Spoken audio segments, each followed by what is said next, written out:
programa especial, El mundo después de Edward Snowden. En realidad, el mundo después de revelaciones, donde se plantea el tema del espionaje, las escuchas. Y con José Nathanson vamos a tratar de analizar a través de informes e invitados qué significa esto más allá de la persona, la cuestión del espionaje a gobiernos, a líderes políticos y podríamos decir a cada uno de nosotros. Sí, a ciudadanos, básicamente a ciudadanos, porque vos sabés, Pedro, que hasta las revelaciones de Snowden, hasta que Snowden, que era, recordemos, un agente de la NSA, de la Agencia Nacional de Seguridad de Estados Unidos, hasta que Snowden obtiene esos documentos y decide filtrarlos, muchos sospechábamos, había rumores, había versiones, había algunas pruebas, algunos indicios de hasta dónde llegaba esa verdadera máquina de vigilancia, esa máquina de espiar que funciona, que opera a nivel global. A partir de Snowden tomamos verdadera conciencia del alcance total, del alcance global de esta máquina del espionaje. Además, este programa que hacemos tiene una particularidad, dos invitados de lujo que justamente nos van a permitir analizar cada uno de los hechos porque son dos expertos en el tema. Por un lado, un escocés. Acá vemos la ficha, Ewan MacAskill, jefe de corresponsales de inteligencia y defensa al diario británico The Guardian, donde también fue su editor diplomático y jefe de la oficina del periódico en Washington. Junto con el columnista Glenn Greenwald y la documentalista Laura Poitras, entrevistó a Edward Snowden en Hong Kong en el año 2013 y coordinó el equipo editorial del diario The Guardian que publicó los documentos desclasificados del ex analista de la NSA. Ese mismo año recibió el premio George Polk justamente por este trabajo. Vamos a ver ahora, Pedro, si te parece, la ficha de nuestro segundo invitado que nos va a estar acompañando en la entrevista que vamos a comenzar en un minutito nada más. David Blichen trabaja desde hace 16 años también en el diario británico The Guardian, en el área sistemas editoriales, desde donde se ocupó de la presentación editorial de varias resonantes filtraciones de documentos secretos, entre ellos, por supuesto, los de Edward Snowden. Viajó junto a MacAskill a Hong Kong y Moscú para entrevistar al ex analista de la Agencia Nacional de Seguridad. Vamos a estar también en un segundito conversando con él. Les propongo que veamos un informe para entrar en tema y después hablamos con los entrevistados. En Fort Meade, Maryland, entre Washington y Baltimore, funciona la mayor base militar y de servicios civiles de la inteligencia de los Estados Unidos. Allí trabajan 10.000 militares y 25.000 civiles en un amplio predio dotado de los más modernos servicios de control y detección del mundo. Es este el corazón de la Agencia de Seguridad Nacional, la madre de todas las centrales de inteligencia norteamericanas. Creada en secreto en 1952 por el presidente Harry Truman, la NSA es una superestructura que actúa en las sombras. No es tan conocida ni citada por Hollywood como la CIA, pero tiene el mayor presupuesto de toda la estructura de espionaje del país. No obstante, por estos días, ese hermetismo sufrió un golpe difícil de asimilar cuando uno de sus técnicos, Edward Snowden, luego de abandonar la agencia, reveló los secretos mejor guardados al diario británico The Guardian. La filtración incluyó detalles del programa de espionaje PRISM, iniciado por el presidente George W. Bush y seguido por Barack Obama, que incluía la activa colaboración de la compañía de teléfonos Verizon y de los gigantes de Internet. La colaboración significa la vigilancia de millones de ciudadanos en Estados Unidos, Europa y América Latina, y la recolección de unas 50 toneladas diarias de material clasificado. Así, se conoció que la NSA y el FBI recaban datos de Internet a través de los servidores de Microsoft, Yahoo, Google, Apple, Facebook, Paltalk, AOL, Skype y YouTube. El diario The Washington Post confirmó que estas compañías cooperaron sabiendo lo que hacían, amparándose en la impunidad que les permite la ley, aunque luego de la filtración de Snowden negaron conocer el programa en marcha. Las revelaciones impactaron tan fuerte en la sociedad estadounidense que pronto afectaron la imagen de Obama, si bien el mandatario admitió su existencia y buscó minimizarla. Según se sabe, el primer programa de espionaje a los ciudadanos se inició en 2006. Consistía en espiar todas las llamadas telefónicas que se efectúan a través de la compañía Verizon dentro de Estados Unidos y las que se hacían hacia el exterior. El PRISM fue puesto en marcha con posterioridad, en 2008 y es más completo. Incluye la recolección y el seguimiento de todos los datos enviados por Internet, desde correos electrónicos, fotos, videos y chats, hasta redes sociales y tarjetas de crédito. El PRISM, aseguran, no se diferencia técnicamente de lo que hacen a diario las empresas con sus usuarios cuando obtienen hábitos de navegación y luego emplean la información para dar anuncios que están en sintonía con las preferencias del navegante. Esta técnica, conocida como data mining, es el alma del PRISM. Para entonces, el problema no era la obtención de enormes caudales de información, sino cómo evaluarla para darle utilidad. La solución vino de la propia Google y más tarde de Yahoo, que desarrollaron estructuras de datos y algoritmos para clasificar grandes volúmenes de información. Son las llamadas bases de datos NoSQL. La versión de Google se llama Bigtable y la de Yahoo, Hadoop. La agencia norteamericana desarrolló en base a esto la suya propia y la bautizó Acúmulo. El volumen capturado fue tal que obligó a la NSA a construir un inmenso centro de datos en Bluffdale, Utah, para almacenarla y analizarla. Otro tanto hizo el FBI, que desarrolló su propio programa al que bautizó con el nada poético nombre de Carnivore, el carnívoro, porque llega hasta el hueso de la información. Se trata de un sistema desarrollado especialmente para el sistema operativo Windows, que se coloca en los equipos de los proveedores de servicios de Internet y revisa todos los correos que entran y salen de la dirección del blanco que se investiga. Además, rastrea las visitas que hace a sitios de la red y las sesiones de chat en las que participa. Las revelaciones de Snowden sobre la cooperación de los privados hicieron que las industrias nucleadas en Silicon Valley traten de distanciarse de los polémicos programas de vigilancia. Pero parece un gesto inútil. La larga historia de cooperación entre los privados y las agencias dan por tierra con esa intención. Por eso, Google, Microsoft, Facebook y otros pesos pesados tecnológicos se apresuraron a garantizar a sus clientes que solo daban datos para investigaciones específicas de inteligencia que involucraban objetivos extranjeros y negaron haber brindado a la NSA acceso sistemático a datos de clientes locales.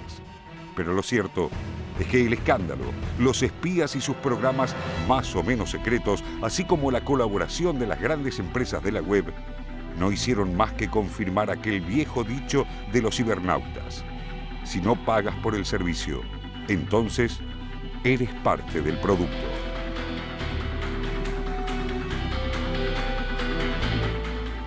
Le decíamos que estamos con dos invitados de lujo para poder analizar esto. Gracias, Ewan David, por estar con nosotros.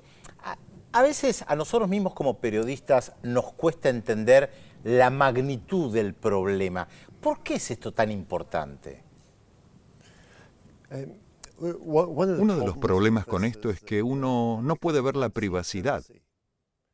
Es algo invisible. La gente piensa que no es importante y se despreocupa. La importancia de las revelaciones de Snowden es que mostraron la escala de la vigilancia por parte de los gobiernos estadounidense y británico. Porque en los últimos 20 años, Internet les dio a los servicios de inteligencia británicos y estadounidenses poderes de un alcance inimaginable. George Orwell, en 1984, hablaba del Gran Hermano, pero nunca hubiera podido imaginar el tipo de mundo en el que la NSA, la Agencia Nacional de Seguridad, y su equivalente británico, el GCHQ, son capaces de investigar la vida de cualquier individuo. No hay país en el mundo en el que no puedan acceder a las telecomunicaciones, a los emails, a cualquier fragmento de datos de comunicaciones personales. Pueden tener un reporte del perfil de la mayoría de las personas en solo 5 minutos. Es un asunto fundamental del siglo XXI y no deberíamos ser complacientes con esto. Yo decía en la introducción que uno tenía alguna idea, alguna intuición acerca de la importancia de estos sistemas de espionaje global, pero que hasta las revelaciones de Snowden no teníamos una certeza total. Cuando usted se encontró con Snowden por primera vez en aquel hotel en Hong Kong, ¿le creyó la primera vez que lo entrevistó? ¿Tuvo alguna duda? ¿Cómo se fue construyendo esa relación y esas revelaciones? Cuando volamos a Hong Kong, ninguno de nosotros lo conocía. No sabíamos quién era un anónimo. No sabíamos si era realmente un agente de inteligencia o si era un loco o si era quizás una trampa de las agencias de inteligencia. Así que cuando vimos a Snowden, fue una sorpresa. Tenía 29 años y parecía alguien de 21. Y cuando empezó a contarnos la historia de su vida, que había ingresado en la NSA, que trabajó para la CIA en Ginebra, para la NSA en Japón, y cuando volvió a Estados Unidos, trabajó para la NSA en Hawái, nos sonó todo muy fantasioso. No parecía real. Y nos tomó cierto tiempo persuadirnos de que lo que estaba diciendo era cierto. Él había traído a Hong Kong una valija llena de documentos, porque sabía que iba a necesitar convencernos. En esa valija estaban su licencia de conducir, su carnet de seguridad social, su identificación de la CIA, y también trajo algunos documentos para que los pudiéramos revisar. Después de horas y horas de entrevistas, me contacté con el editor de The Guardian y le dije, me parece que esto va en serio. Habíamos acordado un código. Yo le dije que si me parecía que era cierto, iba a decirle que la Guinness era buena. Y si me parecía que no, le iba a decir, la Guinness es mala. Y le dije que la Guinness estaba muy buena.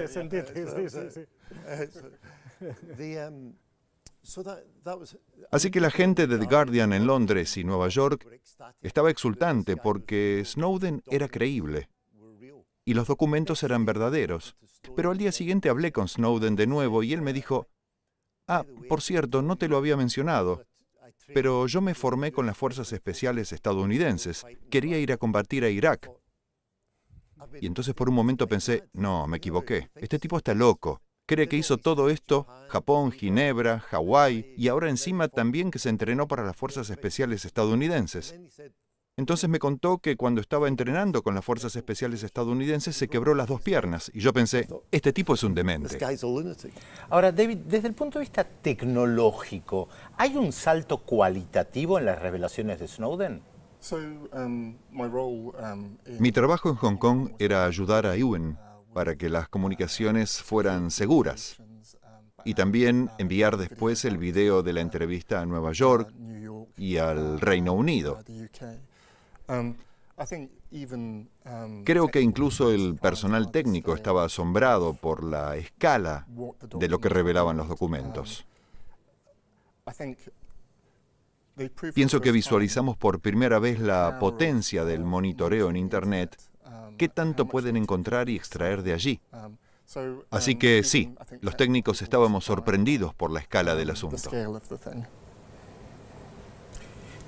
Es interesante porque yo me pregunto también lo político y lo social y lo tecnológico, ¿no? O sea, ¿de qué sirve toda esta información si uno la tiene almacenada? Y tal vez te preguntaría, David, también, porque al fin y al cabo esto no puede frenar procesos sociales. ¿De qué les sirve tener toda esta información acumulada?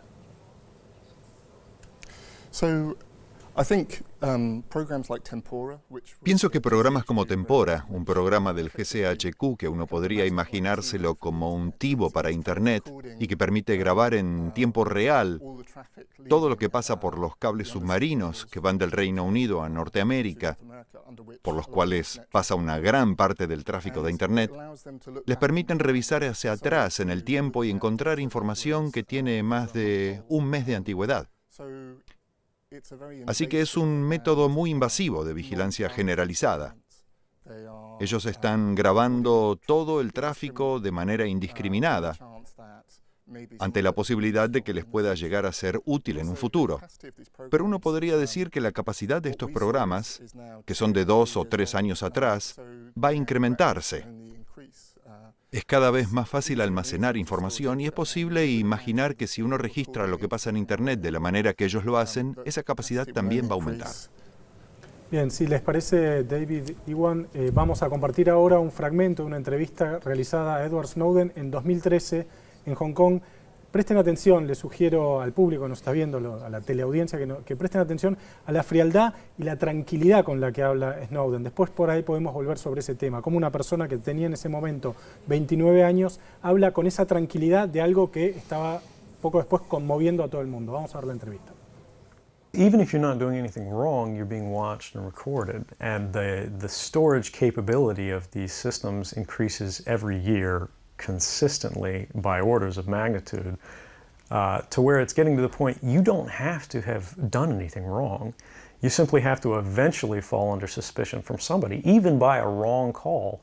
And then they can use the system to go back in time and scrutinize every decision you've ever made, every friend you've ever discussed something with. If I had just wanted to harm the US, you know, that you could shut down the surveillance system in an afternoon. But that's not my intention. And I think for anyone making that argument, they need to think, if they were in my position, and you know, you live a privileged life, you're living in Hawaii in paradise and making a ton of money, what would it take to make you leave everything behind?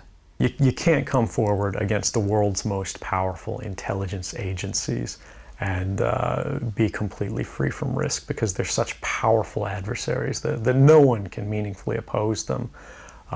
If they want to get you, they'll get you in time. But at the same time, you have to make a determination about what it is that's important to you. I could be, you know, rendered by the CIA. I could have people come after me, or any of their third-party partners. You know, they work closely with a number of other nations. And that's a fear I'll live under for the rest of my life, however long that happens to be. Bien, ahí estaba Snowden comentando cómo era el sistema, cómo era su vida y cómo era el sistema también de interceptación de datos. Pedro, es la entrevista a la que vos te referiste al principio, una de las primeras entrevistas que se le realizaron a Snowden. Vos lo mencionabas en la apertura del programa, y por ahí la pregunta que le quería formular a Iwan es si en ese momento él se quedó sorprendido por esta tranquilidad, esta posibilidad casi técnica, ¿no? Esta forma casi técnica con la que Snowden estaba contando esta revelación que poco después estaría conmoviendo al mundo. Una de las cosas más sorprendentes de Edward Snowden en Hong Kong fue lo calmo y relajado que estaba. Con Glenn y Laura pasamos casi sin dormir por 10 días. Pero Snowden se iba a dormir a eso de las 21 o 22 y dormía de un tirón hasta la mañana siguiente. Estaba muy tranquilo. Y todo el tiempo decía en la entrevista que tenía miedo de que en cualquier momento la CIA tirara abajo la puerta y se lo llevara. Pero a pesar de eso, conservó la calma y dormía bien. El asunto principal para Snowden es que nunca había conocido a ningún periodista. No trataba con los medios porque su trabajo habitual era la inteligencia. Entonces lo más importante para él era lograr que esa información se conociera. Una vez que se encontró con nosotros en Hong Kong, empezó a relajarse porque pensó, si yo filtro estos documentos, si logro que estos periodistas den a conocer la historia, esto no se va a perder. Así que él estaba relajado. Pero Glenn, Laura y yo no podíamos relajarnos. Caminábamos por las paredes y, como dije, no dormimos por 10 días. David, ¿hay maneras de brindar toda esta información sin hablar con periodistas? ¿Hubiera podido elegir otro camino, o eso hubiera pasado como una fantasía desorbitante? Me parece que lo que hizo Snowden fue increíblemente responsable. Le dio la información únicamente a los periodistas en lugar de diseminarla en Internet. Si uno lo compara con otros casos de filtraciones de documentos confidenciales, creo que es muy claro que Snowden seguía una agenda específica. Buscaba provocar un debate sobre la vigilancia masiva y no difundir documentos de forma indiscriminada. Así que fue muy responsable al entregar esos documentos a periodistas en los que confió. Vamos a un corte y seguimos conversando con ellos. Hay mucho más para hablar de estas redes de espionaje. Vamos a hablar de periodismo, del alcance de estas redes de espionaje y del futuro de la privacidad también. Y además a los políticos que estaban investigando, porque la lista es larga, lo hemos emitido en más de una oportunidad acá en la televisión pública. Después del corte seguimos conversando con nuestros invitados.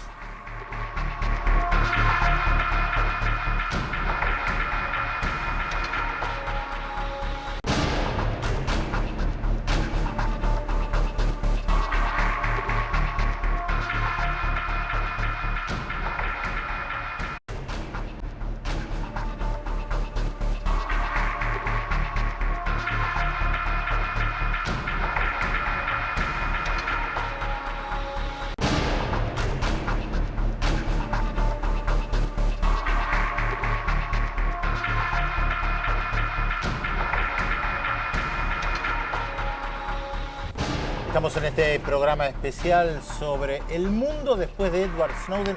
En realidad deberíamos decir, José, el mundo, el espionaje, las comunicaciones, que escuchan, a quién escuchan, políticos, presidentes, y esa frase impresionante que estábamos viendo. Sí, el lema oficioso de la NSA, ¿no? Sí. Ahí, en este sentido, me parece que le podemos formular a David una pregunta que creo que vale la pena indagar acerca de la infraestructura que se necesita para montar y para llevar adelante un sistema de espionaje y de vigilancia global de estas características. Si vemos programas como Tempora en el Reino Unido, se emplean cientos de sondas en los cables submarinos que están recopilando enormes cantidades de información. Empezaron en 2012, según creo, con un staff de 350 analistas del GCHQ y 200 de la NSA, solo para monitorear los datos de ese programa. El GCHQ emplea a 6.000 personas. Se trata de una operación enorme. Ahora, ¿cuánta gente se necesita para poder escuchar y monitorear todo esto? ¿O hay tecnología que permite en segundos descifrar todo lo que se está monitoreando? Pienso que es exactamente el tipo de sistema fuente en el que están trabajando, analizando los metadatos y el tráfico que recolectan y buscando nuevas maneras de poder filtrar esa información para encontrar la aguja en el pajar. Recopilan todo, así que la tecnología que utilizan tiene que ser sumamente avanzada. Claro, porque el desafío tal vez no es tanto escuchar o obtener la información como clasificarla, procesarla y sacar de ahí algo que resulte útil. Claro, lo que él decía, la aguja en el pajar. Efectivamente, ¿cómo haces para encontrar eso que estás buscando en medio de esa tonelada de información? Ahora, ¿encontraron alguna información en esta aguja en el pajar? ¿Encontraron algo realmente interesante? Me refiero a ellos, por supuesto, ¿no? Esa es la pregunta central. El argumento de ellos es que tienen que recopilar todo y que únicamente teniendo todo, si se enfrentan a un ataque terrorista en Londres o en Buenos Aires,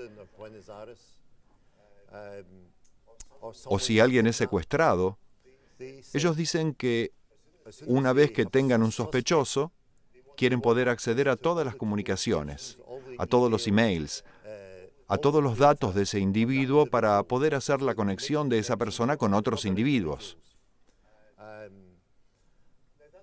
Y parece en principio una premisa razonable si uno quiere mayor seguridad. Pero cuando uno pone a prueba esa teoría, cuando después de Snowden nosotros le preguntamos a la NSA, dennos ejemplos de cuándo funcionó esto realmente, y la respuesta inicial del director de Inteligencia Nacional, James Clapper, y del jefe de la NSA, Michael Hayden, fue que tenían 56 casos en los que esta vigilancia masiva había dado resultados. Pero entonces, pocos meses después, dijeron, bueno, en realidad estábamos equivocados, solo tenemos 23 casos. Y unos meses más tarde dijeron, en realidad solo tenemos medio caso, e incluso en ese caso fue algo ambiguo. En Gran Bretaña le preguntamos al GCHQ si nos podía dar un ejemplo de la manera en que la recopilación de datos se hubiera aplicado, y no pudieron. Yo no me opongo a los servicios de inteligencia. Entiendo por qué necesitamos servicios de inteligencia, para poder seguir el rastro de los terroristas, para actuar contra bandas criminales internacionales, pero ellos hacen eso mediante la vigilancia específica de esos blancos.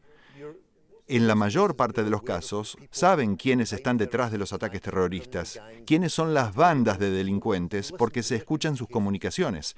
Pero hasta hoy, nadie ha podido justificar todavía el porqué de la recopilación de los datos de todo el mundo.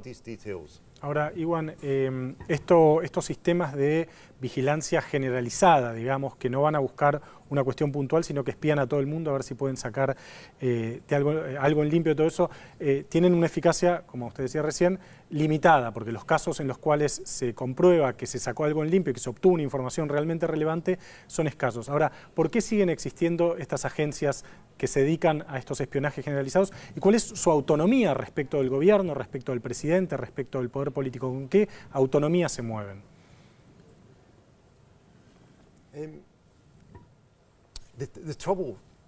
El problema con los políticos es que ellos solo compran inteligencia. Quiero decir, los servicios de inteligencia funcionan porque mantienen secretos. Pero si uno se convierte en político y de pronto está en el círculo íntimo y comienza a escuchar esos secretos, empieza a pensar que los servicios de inteligencia son algo especial. Y también es muy peligroso para un político confrontar con las agencias de inteligencia. Supongamos que explota una bomba en Londres o en Buenos Aires, y los servicios de inteligencia les dicen a los políticos, es tu culpa, porque no nos permitieron recolectar todo, porque comenzaron a hablar de libertades civiles y de privacidad. Así que los políticos en el Reino Unido, sean conservadores, liberales o de izquierda, no quieren correr el riesgo de ser acusados de esto en caso de un incidente así. Bueno, justamente nosotros podemos ver el mapa que han trazado los servicios de inteligencia en esto que se llama los 5 ojos, que justamente está basado en diferentes lugares. Sí, que es una cooperación multinacional de agencias de inteligencia de diferentes países. Exactamente, que es exactamente lo que planteaba Ewan recién, y que ahí estamos viendo en el mapa. Estamos viendo el mapa, esta 5 ojos, esta articulación de agencias de espionaje de diferentes países que incluye los esfuerzos de Reino Unido, Estados Unidos, Canadá, Australia y Nueva Zelanda, que están unidas en este espionaje global y que además tienen bases o centros de operaciones en diferentes países del mundo. Estamos viendo, Pedro, por ejemplo, que hay centros de operaciones en Brasil, en Chipre, en Hungría, es decir, en países que no forman parte de esta red multinacional o transnacional, podríamos decir, de espionaje global. Ahora, estamos viendo en este mapa aquello que se conoce. David, ¿vos pensás que hay otras redes, tomando en cuenta tu conocimiento de informática y justamente estos temas desde lo técnico, pensás que hay muchas más redes que pueden existir que van más allá de las conocidas?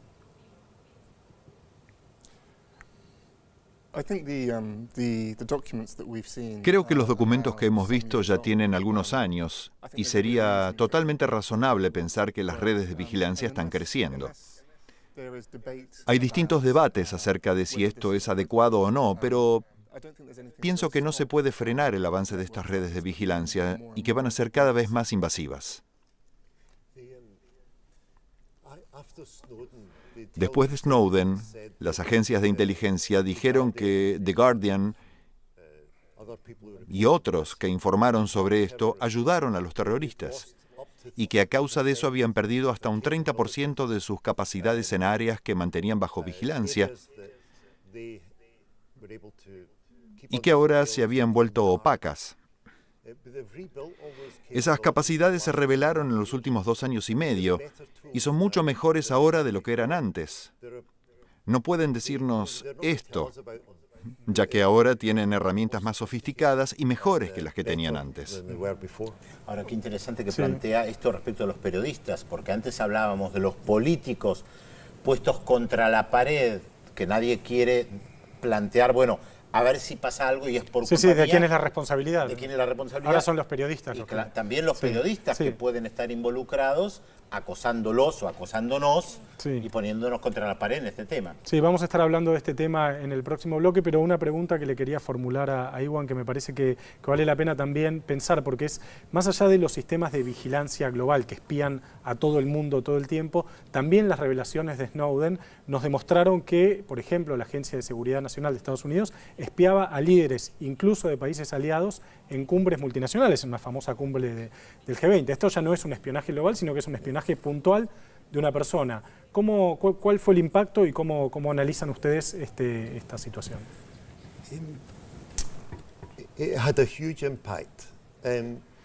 Esto tuvo un impacto enorme y quizás se pueda entender por qué Estados Unidos y Gran Bretaña espían a China o Rusia. Pero el shock fue que también espiaban a países que se pensaba que eran amigos o aliados. El mayor impacto fue cuando se enteraron que la NSA estaba espiando, hackeando el teléfono de la canciller alemana, Angela Merkel. Y hubo una indignación general en Alemania y de parte de Angela Merkel, por el hecho de que quienes se pensaba que eran amigos la espiaran de esa forma. Y esto se aplica a otros miembros del G20. Hubo un escándalo en Brasil y la presidenta brasileña canceló su visita de Estado a la Casa Blanca. Hubo un escándalo en Australia, uno de los miembros de la red Five Eyes, porque se supo que le estaban hackeando el teléfono móvil al presidente de Indonesia, a su esposa, a su familia y a todo su círculo íntimo. Así que no hay fronteras para esto. Incluso la gente amiga está bajo vigilancia. Después de la pausa seguimos conversando acá con nuestros invitados. No apaguen los teléfonos, no se preocupen, ni los metan en el freezer para evitar que nadie los escuche, porque los siguen escuchando igual. Después de la pausa seguimos.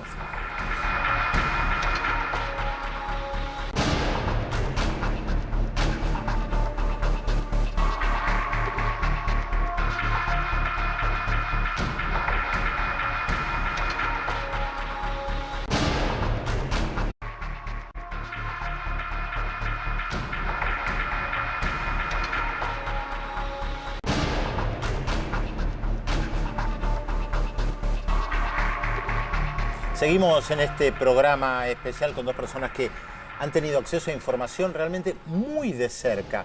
Y José, cuando uno accede a tanta información, yo recuerdo siempre a Ramonet, que dice que la nueva forma de censura, Ignacio Ramonet, plantea es la sobreabundancia de información. No que no te permiten leer o escuchar algo, sino que hay tanto que no podés leer. Claro, que no sabes por dónde empezar. Entonces la gran pregunta es acá, ¿por dónde se empieza? ¿Qué tema tomo para desclasificar y transmitírselo a los oyentes, a los televidentes o a los que leen un diario o una revista? Sí, cuando se encontró The Guardian con las revelaciones de Snowden, era como el sueño de cualquier periodista, porque era una fuente calificada que incluso estaba dispuesta a hacer público su nombre. No pidió Snowden permanecer en el anonimato y que había presentado y que había recopilado una cantidad infernal de información. Eran literalmente toneladas de documentos. Entonces por ahí la primera pregunta para Iwan es cómo, cuando ustedes se encontraron con esa cantidad de información, ¿cómo decidieron qué publicar primero, qué publicar después, qué no publicar nunca? ¿Cómo hicieron ese proceso? Es una buena pregunta. Se lo dije a Snowden al final de un largo día de entrevistas.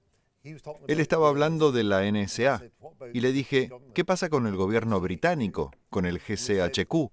Y me dijo que su conducta era aún peor que la de la NSA. Entonces le pregunté si tenía evidencias de esto, pensando que a lo mejor iba a darme un par de documentos. Y me dijo, vení a verme mañana. Al día siguiente fui a verlo y me dio un pendrive con 60.000 documentos. Y algunos de los documentos tenían hasta 2.000 páginas de largo. Snowden y el editor de The Guardian, Alan Rusbridger, argumentaron que nosotros estábamos interesados en el debate constitucional sobre privacidad versus seguridad, privacidad versus vigilancia. Había muchísimos documentos sobre cuestiones operativas, espionaje a Rusia, a los talibán en Afganistán, o sobre eventos en Medio Oriente y en diversas partes del mundo, detalles operativos. Ni Snowden ni el editor de The Guardian querían reportar sobre detalles operacionales, así que publicamos menos del 1% de los documentos que tenemos. Ahora, ¿cómo hacía Snowden para tener tanta información si nosotros estamos diciendo que en realidad se necesita una infraestructura gigantesca para acumular todo esto? Y ustedes nos cuentan que Snowden decía, vengan mañana y les daba 60.000 documentos. ¿Cómo hacía para tener tanto? Dentro de las cosas que ustedes nos pueden revelar, por supuesto.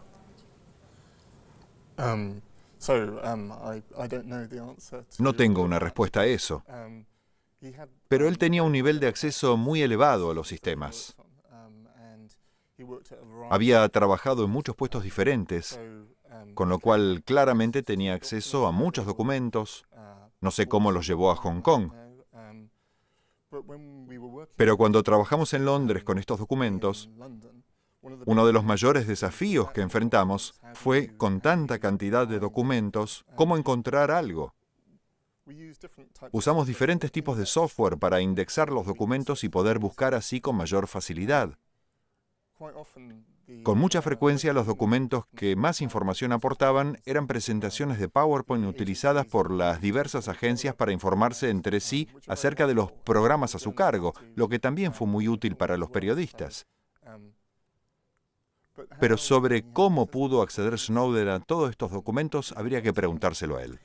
Ahora, desde el gobierno británico, cuando ustedes planteaban esto, hubo una ofensiva en contra del periodismo planteando que ustedes están violando la seguridad nacional, que ponen en peligro el país. ¿Cómo lograron manejar esto ustedes mismos? Porque al fin y al cabo, como periodistas, es también una cuestión ética, moral, que atraviesa lo que puede hacer Snowden. A los dos la pregunta, por supuesto.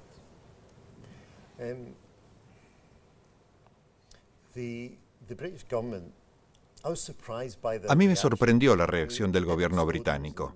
Edward Snowden era un estadounidense y la información venía de la NSA. Pero el gobierno británico se comportó mucho peor que el estadounidense. Amenazaron con cerrar The Guardian. Lanzaron una investigación penal sobre los periodistas de The Guardian que habían participado en esto para ver si habían infringido la ley. Y esta investigación continúa incluso hoy. Siempre amenazaron con emprender acciones legales.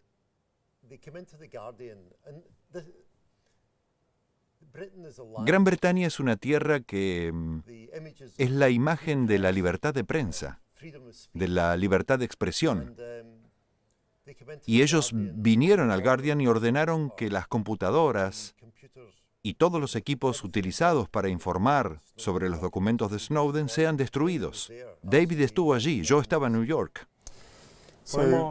Podemos, si les parece, ver el video en donde se muestra, vos de hecho estabas en el momento en el cual fueron destruidos, obviamente por orden del gobierno británico, las computadoras y los discos duros que contenían la información que fue filtrada en su momento por Snowden. Ahí estamos viendo cómo fue aquel episodio en Londres. Esto parece increíble, surrealista o sí, algo están con que... taladros destruyendo de manera literal la información, Claro. digamos, ¿no? ¿Cómo te sentiste, David? No podía sentirme bien al destruir todos los equipos y la información con la que habíamos trabajado tanto tiempo. Pero era necesario, porque la alternativa era que nos iniciaran acciones legales y nos persiguieran, y me parece que eso nos hubiera impedido informar. El hecho es que ellos sabían en ese momento que toda esa información ya estaba en otros lugares, incluso antes de que se empezara a destruir esto. En Brasil, con Glenn, en la oficina de The Guardian en Nueva York, teníamos acceso a toda esa información, así que fue un proceso particularmente extraño. Fuimos interrogados alrededor de 1 hora por el GCHQ sobre esto y quedó claro que lo que ellos querían era el acceso a todos los códigos de encriptado, a todo el hardware, y querían investigar de manera forense todo esto. Y eso es algo que nosotros nunca hubiéramos permitido, ya que le habríamos dado información sobre nuestra fuente y sobre los documentos que habíamos estado investigando, y era algo que no estábamos dispuestos a compartir. Ahora, cualquier película mala Sí. de Hollywood muestra que efectivamente la información se guarda en diferentes lugares. Sí. Entonces esto tiene un efecto político. Sí, esto hay una pregunta que me interesa formularles en este sentido por ahí para Iwan, que es, The Guardian es un diario importante de Gran Bretaña, los dos, aclaremos, trabajan para The Guardian, es un diario importante de Gran Bretaña, tiene mucho prestigio, tiene muchos años, pero no forma parte de un grupo mediático gigantesco, digamos. Los recursos con los que contaba The Guardian cuando se encontró con el caso Snowden, ¿fueron suficientes para llevarlo adelante? Porque ustedes se aliaron con The Washington Post en Estados Unidos, ¿verdad? Es una pregunta muy importante. La NSA es una de las organizaciones más poderosas del mundo, y también lo es el GCHQ. Entonces, inicialmente, The Guardian pensó que podía hacerlo solo. Pero incluso para un diario como The Guardian, que tiene un buen staff y buenos recursos, era necesario hacer una alianza o establecer un consorcio con otros diarios. El periodismo en Gran Bretaña no es algo que esté protegido constitucionalmente de la manera en que lo está en los Estados Unidos. En Estados Unidos los derechos del periodismo están promulgados en la Constitución y no hay manera de que el gobierno estadounidense pueda entrar en las oficinas de The New York Times de la manera en que lo hicieron con The Guardian en Londres. Así que construimos una alianza con The New York Times, otra con Der Spiegel. Glenn trabajó mucho en Brasil también. The Guardian tiene una oficina importante en Australia. Así que fuimos a la Comisión Australiana de Televisión. Y quizás ese sea el futuro, que los periodistas tengan que trabajar juntos, sobre todo cuando tienen que tratar con organizaciones poderosas a las que se puede hacer frente compartiendo información. Nosotros pudimos seguir informando en Estados Unidos gracias a la Constitución estadounidense y no pudimos hacer eso en Gran Bretaña. Me avergüenza como periodista británico que ocurra esto. Sí, es interesante cómo uno puede encontrar brechas a la ley en un lugar y no en otro, claro. Y no en otro, efectivamente. Estamos conversando con dos periodistas realmente de lujo en un programa especial. Después de la pausa, seguimos conversando con ellos sobre este tema que es espionaje, política, información. ¿Qué sabemos, qué no sabemos? ¿Cuánto nos escuchan? Todo un tema.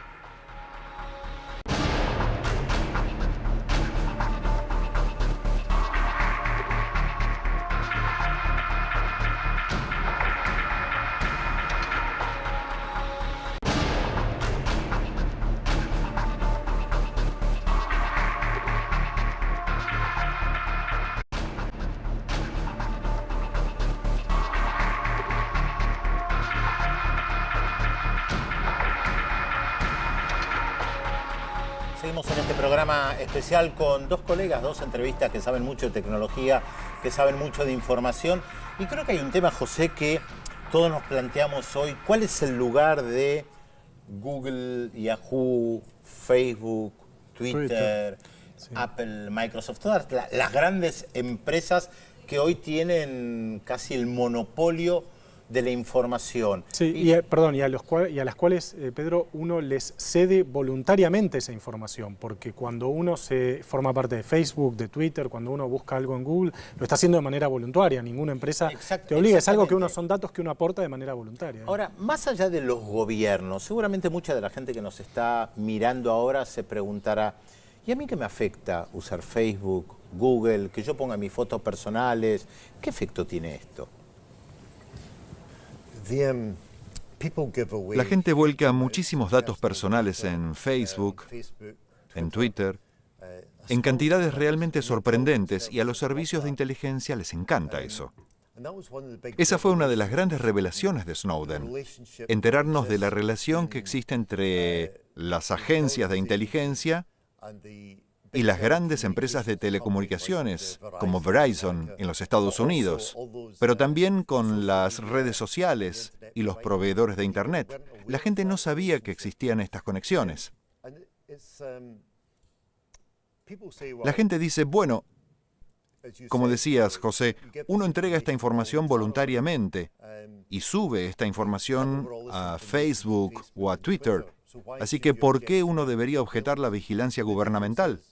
La diferencia es que si uno lo hace voluntariamente, uno toma la decisión de ceder toda esa información, pero que el gobierno la tome no tiene nada de voluntario. Una de las grandes consecuencias de las revelaciones de Snowden fue que todas estas empresas como Microsoft, Apple, Facebook, tuvieron que afrontar este coletazo de parte de los consumidores.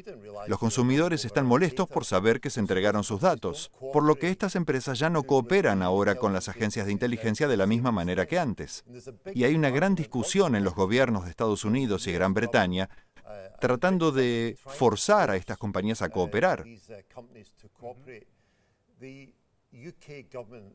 El gobierno británico presentó un proyecto de ley 2 semanas atrás para que Facebook, Google y otras empresas en Gran Bretaña se vean obligadas a entregarles esa información. Pero esas compañías están basadas en Estados Unidos. No hay manera de que el gobierno británico pueda forzarlas a cooperar si no lo hace el gobierno estadounidense. Así que este es un gran problema. Justamente hace un par de días la Agencia Nacional de Seguridad de Estados Unidos anunció que va a ir cancelando, va a ir desactivando estos programas de vigilancia masiva y que va a ir hacia una estrategia de capturar targets, digamos, blancos más específicos, a buscar blancos más específicos. Esto fue una consecuencia de las revelaciones de Snowden. Sí, pero si tomamos en cuenta lo que dijo David antes, de que probablemente hay muchas otras redes que no conocemos, claro. Tal vez hacen público el hecho de que van a dejar de investigar determinados temas o a tanta gente, pero las otras redes lo están haciendo de otra manera. Lo van a seguir haciendo. Sí. Ahora, ¿qué piensan ustedes? Claro, ¿y cuáles fueron o cuáles creen que pueden haber sido los efectos de las revelaciones de Snowden sobre el sistema de espionaje? ¿Qué cambió a partir de esto?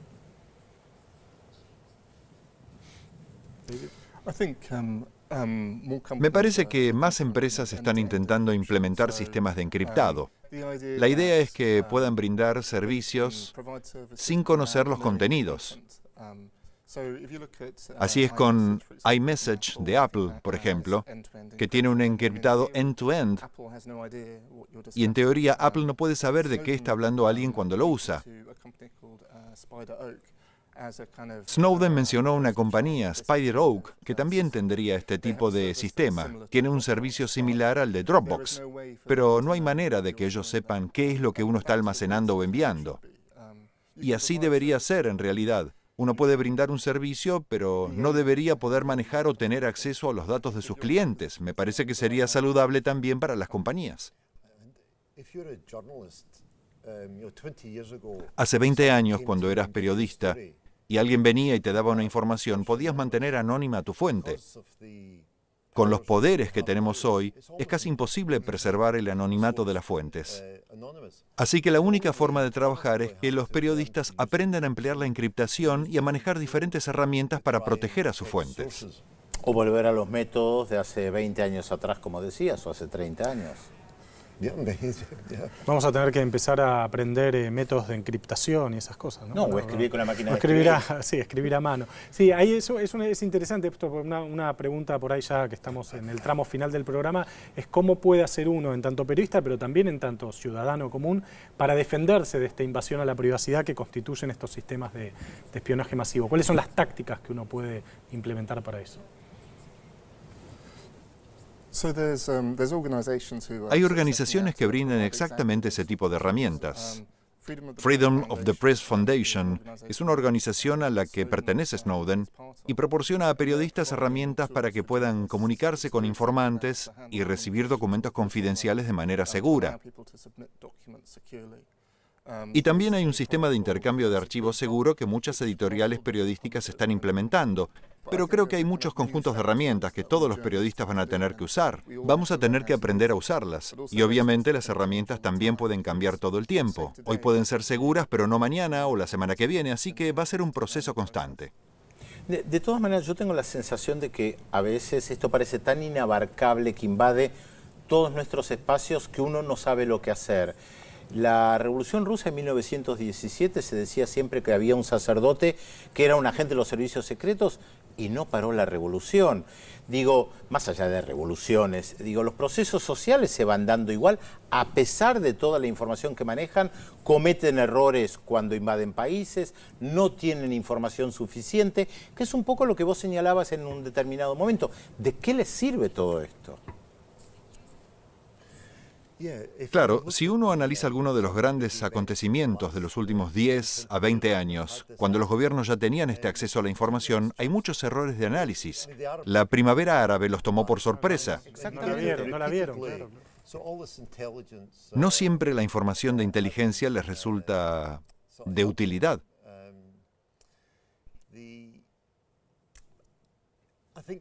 Creo que es obligación de los servicios de inteligencia explicar a la opinión pública por qué se necesita una vigilancia masiva, y no la han hecho todavía. O sea, podemos prestar atención, pero tampoco entrar en pánico, porque como decía Viven, los procesos sociales, como el caso de las revueltas árabes, tampoco las pudieron Sí, prever. eso no las pudieron prever y estuvieron lejísimos de preverla. De hecho, estaban mirando otras cosas y los países árabes estallaron delante de los propios ojos, ¿no? Exactamente. Gracias por haber estado con nosotros, por el tiempo de ustedes. Y como ven, hay mucha información que está circulando, se nos meten por todos lados, pero tampoco Hay que entrar en seguir viviendo. pánico. Hay que seguir seguir viviendo. Cerca de los ojos, pero no entrar en pánico. Gracias por acompañarnos. Gracias a ustedes otra vez. Gracias.